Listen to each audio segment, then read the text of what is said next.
Hey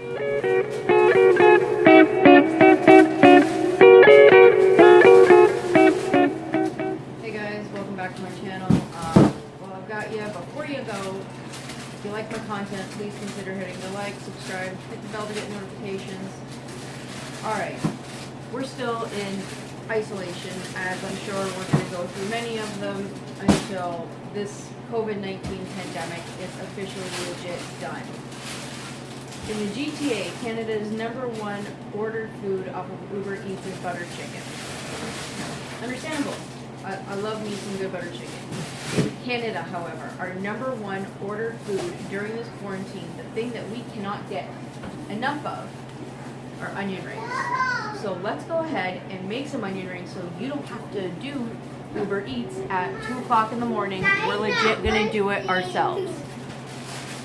So to go ahead and get started, for onion rings, we're going to be using a white onion. We're going to dice it and get it ready. Now, there's variations of this. You can use beer batter, just heads up. I got little people. I know the alcohol cooks out, but I'm gonna go ahead with the Canadian favorite, Canada Dry Ginger Ale. So let's go and get these sliced up about a ½ inch thick, shall we? Now your thickness is a you thing. It's definitely a preference. I'm not a big fan of onion rings. I do like them occasionally. I've got some people coming over to do work on the house today, so I am making them lunch. So what better side dish than onion rings, since apparently as Canadians we just can't get enough. Alright, now you can also soak these in buttermilk. I'm not going to. I'm going to just put them in my batter. Lord have mercy. Alright, so once you get them, excuse me Poochie, once you get them sliced, try not to break them, just punch them out. Alright, just like that. Okay, so we're going to get all of our onion rings chopped, punched out, and ready to go. This is a little bit of a time-consuming dish initially, but here's the thing, peeps. I know, oh my god, I'm crying. Oh, I know that most of us have an air fryer. Come on, Canada Post, deliver mine, please. So getting these ready, freezing them like in a Ziploc bag as if they're a big old bag of fries, and then putting them in your air fryer at 2 o'clock in the morning, because apparently that's when us Canadians want us some onion rings. Oh gosh, crying. Alright, I'm gonna get these done. We'll see you when we've got them all punched out. Alright, so you can totally soak these in buttermilk if you want to. I'm doing a very simple, very quick way of doing onion rings. And so once you have them all prepared and you lay them out, you can put them in a bag and freeze them. So you can make them whenever you want. Side dish also, you know, when you've got people coming over, it's fantastic. So in our wet batter, we've got 2 cups of flour, and I'm adding a tablespoon of oregano. I'm adding a tablespoon of paprika.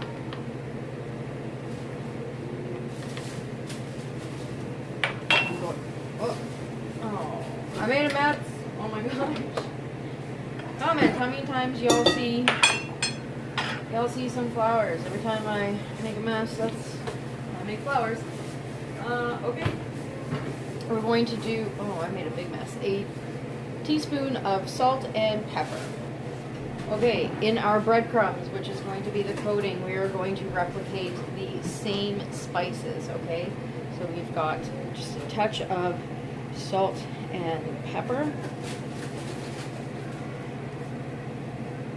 Probably more pepper. Y'all know me. I like it. Alright, let's open you over here in case I make a mess. Here we're going to do a half a tablespoon, sorry, of the ingredients. So that's paprika and oregano. This is basic. If you want to add garlic pepper or garlic powder or onion powder, go ahead. This is a really quick, simple, basic recipe. So I mix all my dry ingredients thoroughly first before I start adding in the liquid. Okay. Now I'm thinking this can probably be beefed up a little bit, so I'm going to add a full tablespoon of paprika and oregano to it. Oh my gosh, and this was about 2.5 cups, sorry, breadcrumbs. There we go, that's looking better. You can use seasoned breadcrumbs if you want. Again, we just always make our own breadcrumbs, or my dad does for us. So that's why it's important to season it. Okay, so this is, I'm getting everything ready in the stages, right? We're going to go from onion ring to wet batter to breadcrumbs to the plate as we're getting ready to go into the fryer. And then in the fryer. So in the fryer, I've got my oil that we do reuse. We filter, we strain, we clean, we let it cool, and then we put it in the fridge. Cheers. Oh my gosh, splashback. Okay, so we're going to start with a 1/2 cup at a time. And I'm going to show you why, because you want it, again, if you want a really thick batter, it's a you preference thing, right? I like my batter a little thick. I don't like it runny. And if you want to use beer, go ahead and use beer. Yeah. We're going to go with another full cup in here. I guess be careful when you're measuring, because I didn't account for all the foam, the head of the, I didn't account for all of that. So I lost a fair amount of liquid. Or, yeah, I lost a fair amount of liquid. That's why it looked all clumpy. So just pay attention to your measurements and try not to get too much, I guess, foam. Okay? It'd be better if I had my whisk, but apparently with all my cooking so far this morning, I've used them all. So get this all nice and incorporated so that there's no clumps. Alright, so I've turned my oil down to medium. In order to ensure that your batter is going to properly stick, you do need to coat your onion rings with a tiny bit of flour. I have just seasoned it with salt and pepper, and even with your chicken, that's going to ensure that your batter sticks. We're going to do wet hand, dry hand, so this will be my wet hand. And here we go. Into our breadcrumbs, and my oil, I'm making a mess. And my oil is piping hot.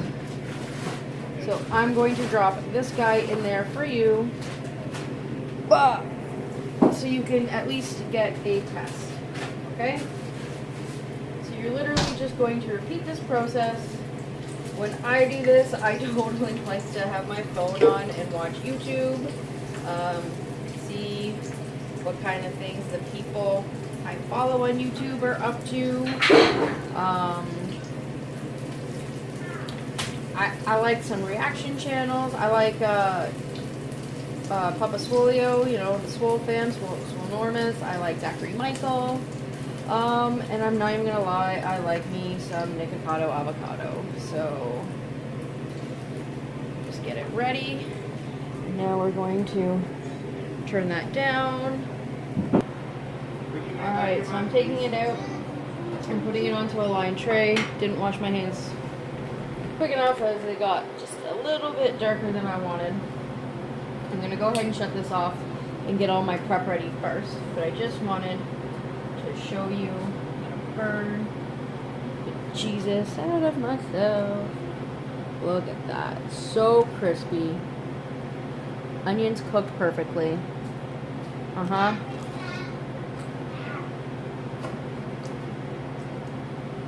Oh man. And I don't even like onions. I really don't. It's a perfect crunch. It's a perfect salt. It's a perfect bite. It's a perfect coating. It's not overly greasy. There's no grease dripping from me. There's not. No grease. Delicious. Okay.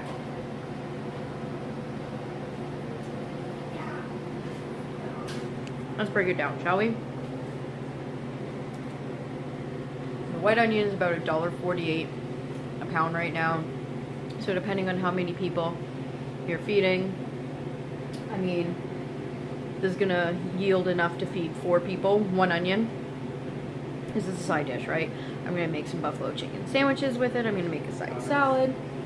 But I'm gonna say $3 for 2 onions and you should be good. Canada Dry, you can get for like $1. I used a cup. But if you're gonna serve it with your meal now because it's open, $1. The amount of flour and breadcrumbs, another $1. So for $4, an awesome side. And what does Uber Eats charge you people? At like 2 o'clock in the morning when y'all went, you want onion rings. Do it this way. Get it all ready. Freeze it. And then when you're like, oh dude, let's get some onion rings. Because I know that's what you guys do. Throw it in your air fryer. Fry it on your stove. Blessed. Give you Uber Eats a break. Make food at home.